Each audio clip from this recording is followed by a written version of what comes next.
Hi, and welcome to the video guide for optimal levels, the non-textbook textbook series. For this online tutorial, we'll be using Optimal Levels Fun Flavor Book 1.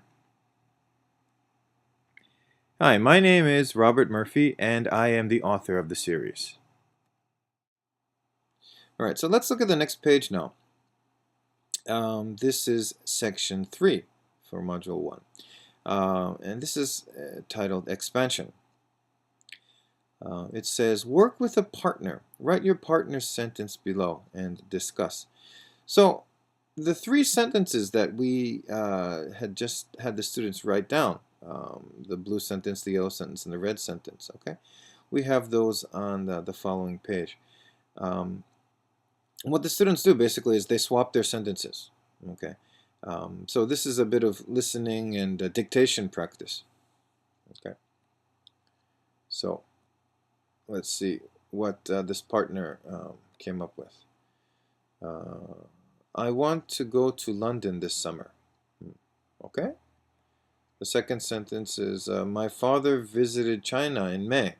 All right. Third sentence is I have a passport. The sentences are fine, but actually they're not as difficult as the first student's sentences were. And so down here it says give your partner a score. Let's see what score was given. Yeah, as you can see, this person gave his partner a 3. Okay, this is probably fair because he gave himself a 4 earlier, but his sentences were better, weren't they? Okay, so that makes sense. All right. So, the next section, performance of understanding time. Discuss how the root word connects to culture and society. Okay, now how do we do this? Write in the chart below. Receive a deep understanding score from your partner. All right, so what happens next is the students write their root word. They don't change the root word. The root word stays the same throughout the module. They write the root word down here. And then they come up with how culture and society connects to that root word. Now, what is culture? This must be described to students. And this is how I usually do it. Culture is not only calligraphy and tea ceremony and things like that. What I like to say is culture is about all the rules. Now, we're talking written and unwritten rules of society. Okay, young kids have their young kids' way of talking, and they have their own fashions, and these are perhaps unwritten rules.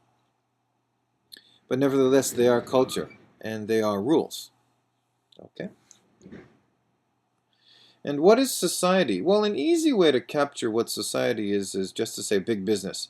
And that gets the students to think. It's easy to imagine what big business is. But, of course, society is also about groups and teams. These are groups and teams that conform to rules. So that's the connection between culture and society. Culture is about the rules, society is about the people who conform to those rules. Okay, so we have a term called socioculture. But on this page, we have the two, culture and society, separated for the students to differentiate with. Now, this particular student had written junior high school, Arrow, Kyoto. So yeah, it's quite common for Japanese junior high school students to travel to Kyoto. Okay, so this is definitely part of the culture. Bento boxes during travel, yes, definitely culture. Cry at airport, okay, that's interesting. In-flight movies, again, yeah, I'm happy that words like this come out, because we don't want to see kabuki and sushi and calligraphy and things like that. The the knee-jerk responses that everybody comes up with, they're not very interesting, and they're not very cognitively challenging. So these responses here, cry at the airport, in-flight movies, they make interesting connections in the brain for their English thinking to travel upon. So this is great. This is a great set of responses here. Let's see. For society, I guess big business connected to like United Air. That makes sense. Um, Aircraft carrier. Now, I thought this was a very interesting response. Now, this boy, I guess, was interested in the military, but if you think about it, an aircraft carrier has thousands of people on the big ship. So it's basically a floating town, isn't it? So that's definitely a society that is traveling. So I think this is a very unique response. Oh, we're back on the other side. Honeymoons. Travel for a honeymoon is definitely cultural, isn't it? Okay. Okay, this is another interesting one. Society. So we're comparing rich society versus middle class society. So the rich society travels to Hawaii, I guess, for vacations.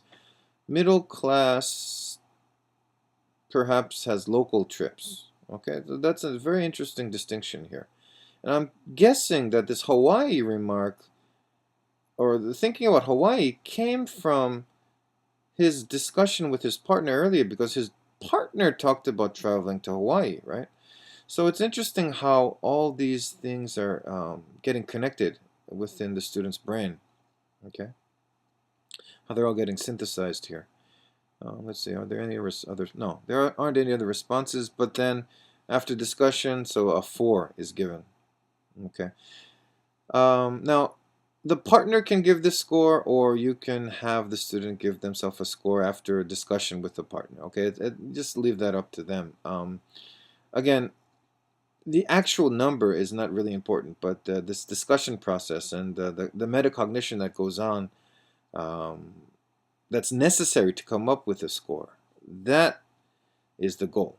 Okay, um, so don't worry too much about what comes out, if it's a 1 or a 5 or a 4. That's not really really relevant, actually.